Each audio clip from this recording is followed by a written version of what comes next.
Hello everyone and welcome back to Let's Play The Legend of Zelda Ocarina of Time. In the last part we started off the water temple, even getting through the Dark Link mini-boss in the process, and now it's time for us to get one of my favorite dungeon items in the game, the Longshot. It's an upgraded hookshot, it extends twice as far. That's it, there's nothing else it needs to be, it's just a better hookshot. This does allow us to reach a multitude of other things.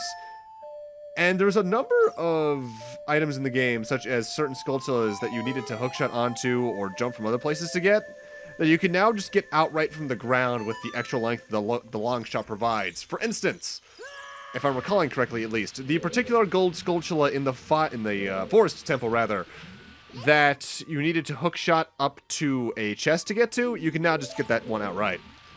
Also, we need to be careful in this next area, as there are vortexes across the water. If you get sucked into them, you'd start the room over.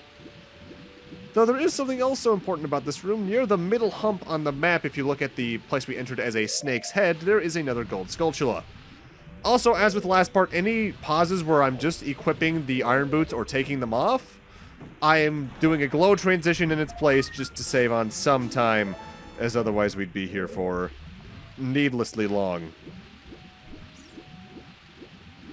Now, I say we're sort of around the halfway point of the dungeon, but honestly we're closer to the 3/4 mark, as there's only about 2 or 3 notable areas we haven't been to yet in the dungeon. There's a couple more rooms than that, but only about 2 or 3 areas. Also, for this brief little puzzle, we need to shoot this golden eye switch, and then hookshot or longshot to the chest in there. Just a forewarning, I'm probably still going to call the longshot the hookshot moving forward, just because that's the item name I'm used to having for it. And now we're gonna go this way and be back in the Dragon Whirlpool room from relatively early in the dungeon. This is the room where I believe we got a small key over in the next area. It's this room. I'm just going to spare you some time though and jump cut back to the main room once we leave this room. As you've seen this all before, it's a straight shot back to the central area. It's just that now every part of the floor is flooded. Also, with that said, because I am doing a bit more jump cutting this part in cases like that, generally speaking, if you were for some reason keeping count of how many glow transitions there were to see how many times I had to take on and off the iron boots, just add about 2 to the count, or 3, I'd say, and you got your number. Now, before we progress on, we do want to briefly come back into the waterfall platform room we went into just around the 3/4 mark of the last part. And point our longshot at this wall, because we can get the 3rd gold Skulltula for the dungeon over here. Next up, we want to do some backtracking, if I'm recalling the order of the dungeon correctly. We want to head back down towards the bottom of the area. Particularly, we want to head back south on the bottom floor. Or no, east. As we need to lower the water back to its lowest level before we can progress anymore. And to do that, we have to head over here and rise up again. Just going to be jump cutting to that point just to save some time.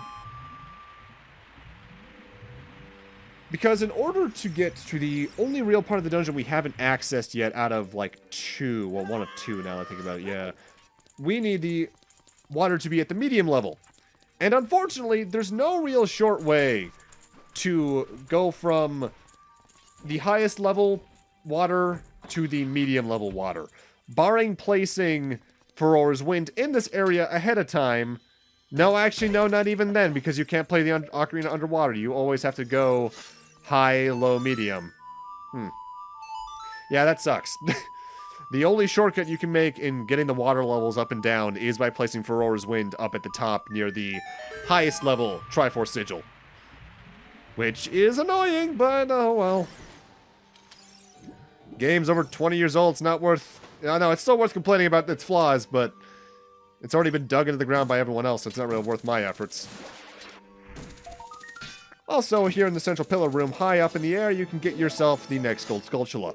I think you don't technically need the longshot to reach that one. I want to see you might be able to play the Scarecrow song in here at some point, and Pierre might show up, and you can just hookshot it. But don't quote me on that. And now the only way we haven't really gone in this dungeon is either north on the 1st level or south on the 2nd. And we just need to shoot our hook shot into there. Get in there really quickly because the timer is relatively strict here. Or you could just phase through the gate. I think as long as you hook onto the target before the gate lowers, you're safe because you don't have a hitbox at that point technically. I think it's just to save you from getting knocked out of the air by some enemies. And now we have an oddly forced Temporally puzzle. We have to pull this block, go backwards, find our way back into the previous area, and push the block again. This is like one of the few parts of the dungeon where I just have to wonder, why was this necessary? The small key we're getting here as a reward was not probably that needed. Although I guess it would prevent you from going too out of order, huh? Dungeon design is hard to talk about in Dungeon, as if you notice an actual problem, it's more so a problem with the way they structured the dungeon rather than whether or not I think was necessary. It's necessary because of the way they structured the dungeon. And when it comes to remakes in games like this especially, like, because Ocarina of Time 3D does some things to smooth things out, as does Majora, but there's only so much you can change in a remake of a beloved game like this that's without just changing the game itself. And that is where you brush up against that rough line with remakes of how much can you change before it's considered a different game. Personally speaking, I think a remake needs to be at least a good amount different, because otherwise that's more closer to a remaster in my eyes, as I think I brought up a couple times on the channel. It's why I consider Samus Returns, Final Fantasy VII Remake, and Zero Mission to be great remakes, whereas Maverick Hunter X, Mega Man Powered Up in classic mode at least, and a couple others are not as good remakes, despite them still being good games. Ocarina of Time in 3D falls into the latter more than the former. It's a really solid game, and I would say it's just definitely the version of Ocarina of Time to play, just due to the controls being smoothed out. But ultimately, any version of the game is good. Whereas Majora's Mask 3D, there are definite pros and cons to each version. Personally speaking, I don't like what they did with the boss fights in 3D, though some people do. I also don't like what Majora's Mask 3D did to the swimming, as I think I even brought up earlier this very LP. But I don't think I've met anyone who likes that change.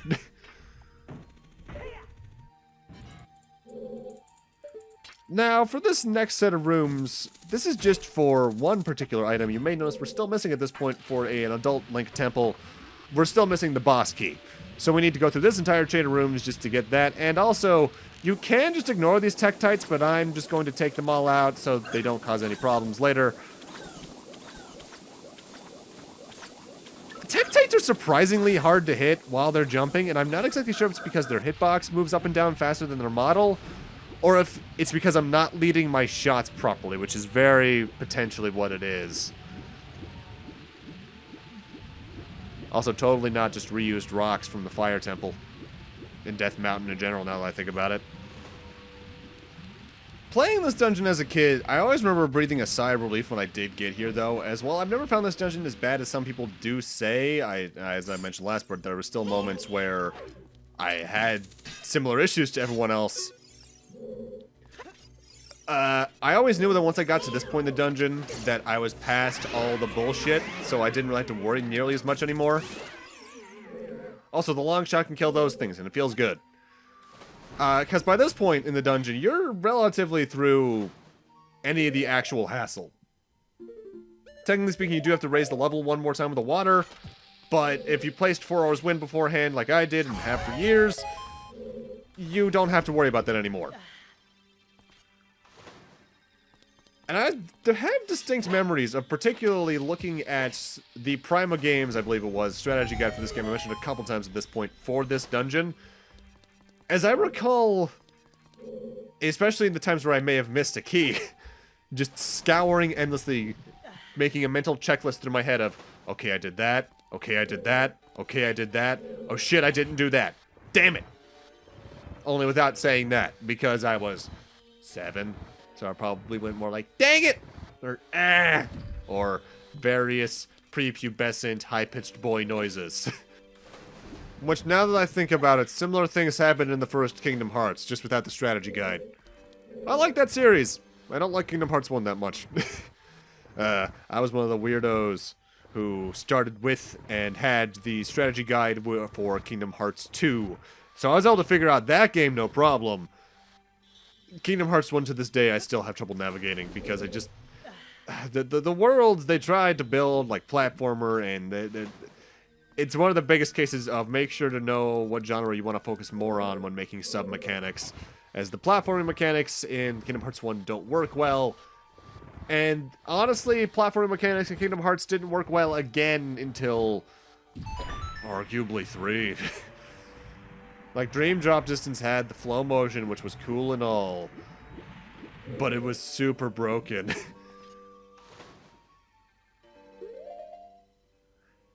And I feel like that's a similar argument that some people make for Zelda games, because I know there's a definite group of people still who state that Zelda should go either full puzzle still or full action, a la Hyrule Warriors.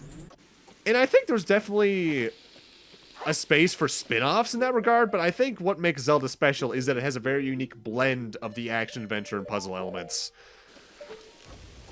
Though, hot damn, if they could ever make a Zelda game with a combat system like Devil May Cry, that would be absolutely absurd, and how the hell would it control? Probably not the best, unless the Nintendo Switch's follow-up, which I assume is where a game like this would have to happen at the least, would need about as many buttons as, and this is going to be a really odd, deep-cut reference. I'll need to see if I can find a picture of it just so I can put it on screen for the people who don't get this. An episode from that really shitty cartoon Johnny Test, where they have like this weird 4-screened Nintendo DS. Like, about as many buttons as you would need for that many screens. Let's see, if I can find a picture, I'll probably put it up around now. Yeah, look at that thing. That's weird. I hope I found a picture, otherwise I'm just talking up for me grabbing this gold Skulltula. Also, that's the last gold Skulltula around here. And it's one I have missed before, despite it being just in my face. And I don't know why. I think it probably just comes down to what my energy levels are feeling like at the time of getting through these games. As a lot of the time, I do play Zelda differently than I am for this LP anyway, as I usually go through more in a straight row, whereas for this LP, I recorded generally in 5-episode bursts, and even then there may be 20 to 30 minutes between each episode just because I'm researching what I need to do next, trying to figure out my route, so on and so forth. Usually looking at Zelda Dungeon to get a refresher on where most of the gold Skulltulas are. Things of that nature. Now we have the boss key, which is the reason we came along this particular route in the dungeon. And at this point, we're good to go to the boss. We just need to get the water back to its highest level. With that said, if you didn't place Furore's Wind earlier, you're going to need to go all the way back and raise the water level organically, which means going through that one sub-path again on the second level. No, thank you. Just make sure you have placed Furore's Wind here earlier, and you should be good. And with that, the boss fight's just to the north. With that said, though, I do believe there is a way to get to the boss room with the water level at, like, the second level or higher, or lower, rather. In that, I'm not sure which version of the game wasn't specific. There's a way if you can place a bomb in a specific way and preserve your momentum to get launched all the way over here. Mind you, that could have been a hacked video, as that was from, like, 2008-9 YouTube, where, let's face it, YouTube's already kind of a lawless land. It was even more of a lawless land back then. And now we have this really stupid hill room with 3 blade traps. This room is tedious, and it's just timing-based. Keep walking along either the left or right wall, and hopefully you'll make it eventually. And welcome to the boss room. Watch out, Link! That isn't normal water!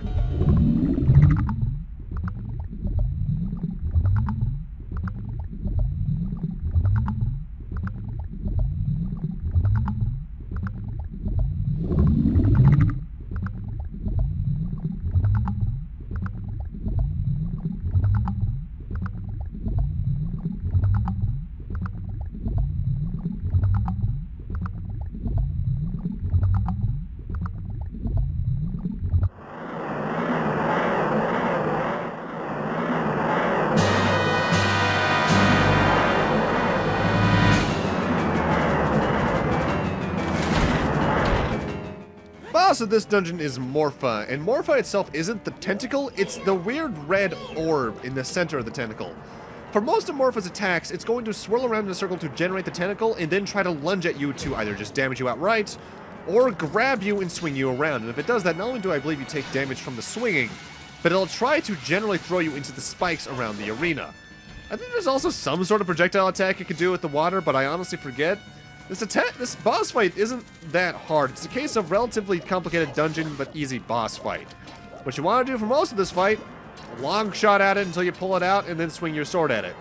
Sadly, the spikes around the arena can't hurt it, but if you just get it trapped into a corner by looping around it properly, you can get some good damage in really quickly.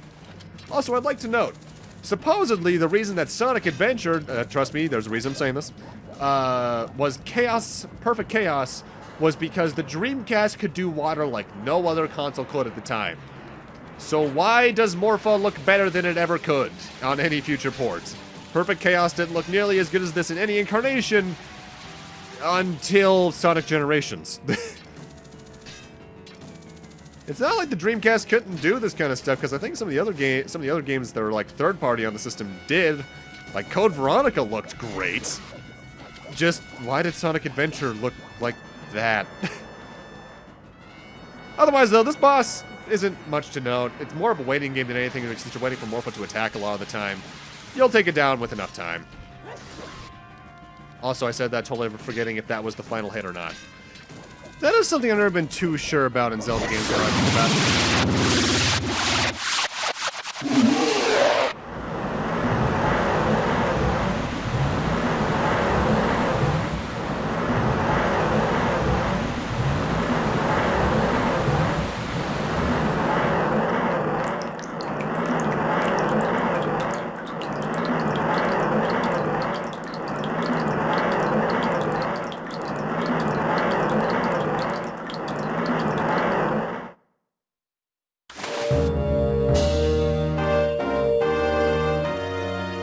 No, game, I was about to say I've never been too sure about Zelda boss HPs outside of the boss fights.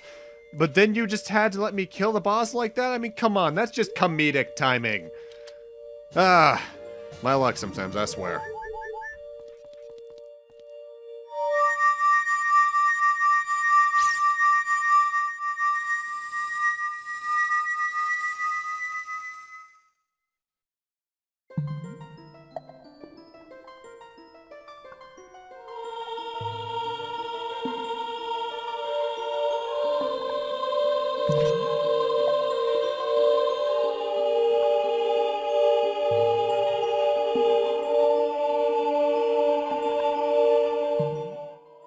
Link.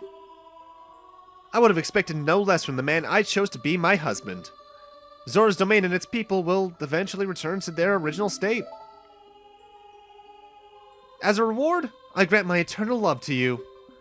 Well, that's what I want to say, but I don't think I can offer that now. I have to guard the water temple as the Sage of Water. And you're searching for the Princess Zelda? Ha! You can't hide anything from me. Princess Zelda, she's alive. I can sense it. So don't be discouraged. I can tell that nothing will stop you in your quest for justice and peace. You must take this medallion. Take it respectfully.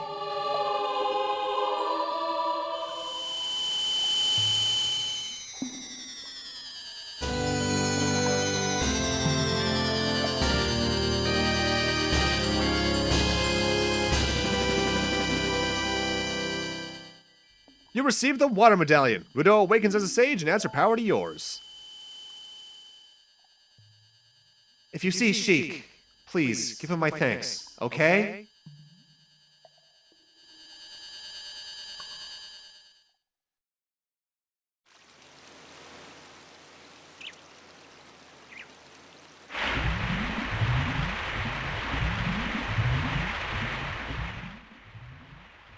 As the water rises, the evil is vanishing from the lake. Link, you did it!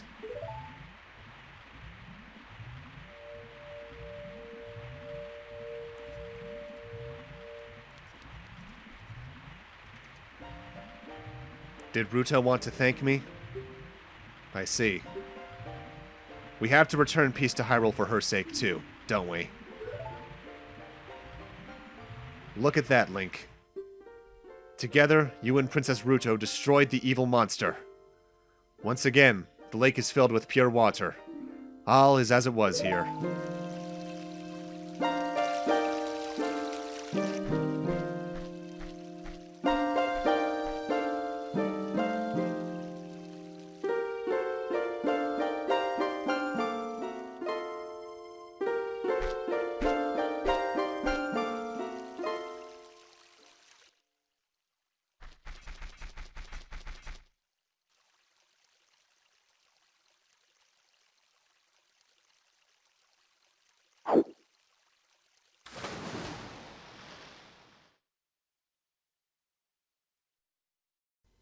We really should be used to that by now.